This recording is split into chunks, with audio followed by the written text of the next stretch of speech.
उकडीचे मोदक वेगवेगळ्या प्रकारे बनवले जातात. त्यातीलच एक हेल्दी पर्याय म्हणजे नाचणीच्या पिठाचे उकडीचे मोदक. नाचणीच्या पिठात कॅल्शियम, लोह, फायबर भरपूर प्रमाणात असतात. त्यामुळे सगळ्यांसाठीच खूप हेल्दी. डायबेटिक लोकांसाठी तर चांगलाच पर्याय आहे. चला तर वळूयात कृतीकडे. नमस्कार, मी वर्षा. बीएम्स किचनमध्ये तुमचं स्वागत आहे. सर्वात आधी सारण तयार करण्यासाठी घेऊयात.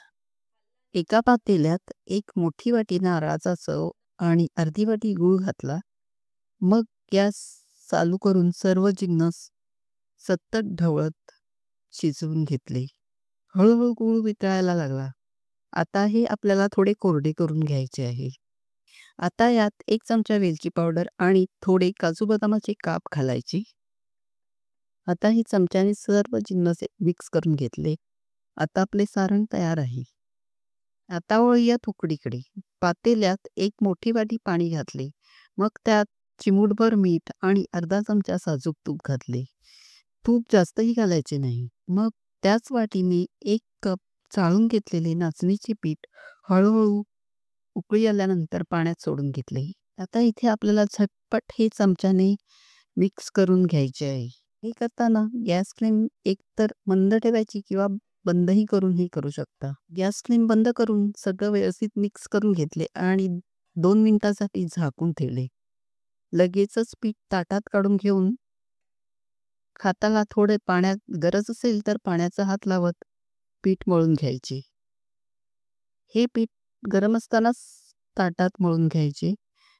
लागलंच तर गुठळ्या मोडण्यासाठी वाटीचा वापर करायचा. मग आता शेवटी थोडे तेल हाताला लावून पीठ व्यवस्थित मळून घ्यायचे आणि झाकून ठेवायचे. आता मोदक करायला घेऊयात. त्यासाठी मळलेल्या पिठाचे लिंबाएवढे गोळे तयार करून घेतले आणि थोडे तेल हाताला लावून त्यातला एक गोळा हातात घेऊन थोडा गोल फिरवत हाताने थापटत चपटा करून घेतला. आता थोडे हाताला बोटाला अगदी थोडे तेल लावले. तुम्ही पाहिजे तर पीठही वापरू शकता आणि दोन्ही अंगठे वरच्या कडेपासून दाबत बोटांनी फिरवत खोलगट अशी पारी तयार करून घेतली. मग यात 1 चमचा सारण भरले आणि मग अंगठ्याच्या शेजारच्या बोट पारीत घालून अंगठा व मधल्या बोटाने चिमटे काढत अशा प्रकारे कळ्या पाडून घेतल्या. मग कळ्या जुळवत मोदकाचे तोंड बंद करून घेतले. हे बघा किती छान मोदक तयार झाला आहे ते. अशा प्रकारे सगळेच मोदक तयार करून घेतले. सगळे मोदक वळून घेईपर्यंत ओल्या कपड्याने झाकून ठेवायचे. इकडे गॅसवर स्टीमरमध्ये 2 ग्लास पाणी घालून आणि स्टीमर प्लेटला तेलाचा हात लावून आधीच पाणी गरम करत होण्यासाठी ठेवले ते. आता सगळे मोदक पाण्यात बुडवून एक करून स्टीमर प्लेटवर लावून घेतले. पाण्यात बुडवल्यामुळे वाफवताना मोदकांना तडा जात नाही.